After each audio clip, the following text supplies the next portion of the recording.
ಅಧ್ಯಕ್ಷರಾಗಿಂತ ಮಾತಾಡುವಂಥದ್ದು ಅವ್ರ ಶೋಭೆ ತರುವಂಥ ವಿಷಯ ಅಲ್ಲ. ಇದನ್ನು ಖಂಡಿಸಬೇಕಾಗಿದ್ದು ಎಲ್ಲರ ಕರ್ತವ್ಯನೂ ಹೌದು. ಯಾಕಂದರೆ ಈ ಮಾತೇನದ ವ್ಯಾಪಾರ ಮಾಡಬೇಡಿದ್ರು ಇವ್ರು ಯಾರು ಹೂ ಈಸಿ ಭಾರತ ಜೊತೆ ಸಂಬಂಧ ಮಾಡಬೇಡಪ್ಪ ಅಂತೇಳಿ ಹಾಕಿ ಇವ್ರು ಯಾರು ಟ್ಯಾಕ್ಸ್ ಹೆಚ್ಚಾಗ್ತಾರೆ.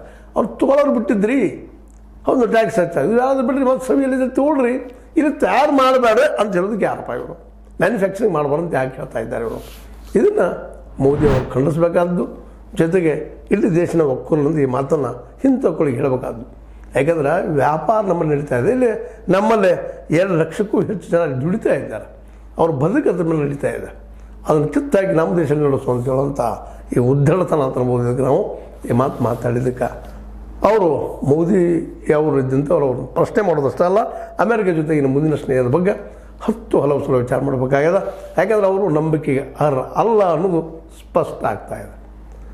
ಮತ್ತು ಇಲ್ಲಿವರೆಗೆ ಹೇಳಿದಂಥ ಮಾತುಗಳನ್ನ ಗಮನಿಸಿದಾಗ ಟ್ರಂಪ್ ಅವರು ಒಂದು ರೀತಿಯಿಂದ ಬಹಳ ಜಾಣರು ಅಥವಾ ಬಹಳ ಸ್ವಾರ್ಥಿಗಳು ಅನ್ನೋದನ್ನು ನೋಡಬೇಕಾಗ್ತದೆ. ಯಾಕಂದರೆ ಹೌದು, ನಮ್ಮ ದೇಶ ಮೊದಲು, ನಮ್ಮ ದೇಶ ಬೆಳಿಬೇಕು, ನಮ್ಮ ಜನಕ್ಕೆ ಆಹಾರ ಬೇಕು, ನಮ್ಮ ಜನ ಬದುಕಬೇಕು, ನಮ್ಮ ಜನ ಒಳ್ಳೆಯ ಬದುಕನ್ನು ಮಾಡಬೇಕು, ನಮ್ಮ ಜನ ಆಯುಷ್ಯ ಜೀವನ ತೆಗಿಬೇಕು, ನಮ್ಮ ಡೆವಲಪ್ಮೆಂಟ್ ಆಗಬೇಕು, ಎಲ್ಲ ದೇಶಗಳು ಬಯಸ್ತಾ ಇದ್ದಾವೆ.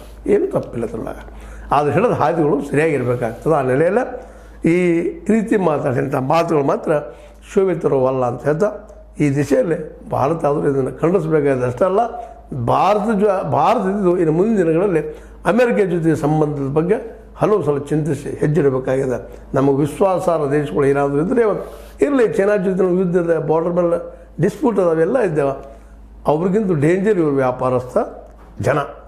ಅವ್ರದ್ದಿಂದ ಅಟ್ಲೀಸ್ಟ್ ನಮ್ಗೆ ಗೊತ್ತಾಗ್ತದೆ ನಮ್ಮ ವೈರಿಗಳಂತೇಳಿ. ರಷ್ಯಾ ಅಂತ ಒಳ್ಳೆಯ ವಿಶ್ವಾಸಾರ್ಹ ಮಿತ್ರ ಅನ್ನೋದು ಇಲ್ಲಿ ತೋರಿಸ್ಕೊಳ್ತು ಬಂದದ.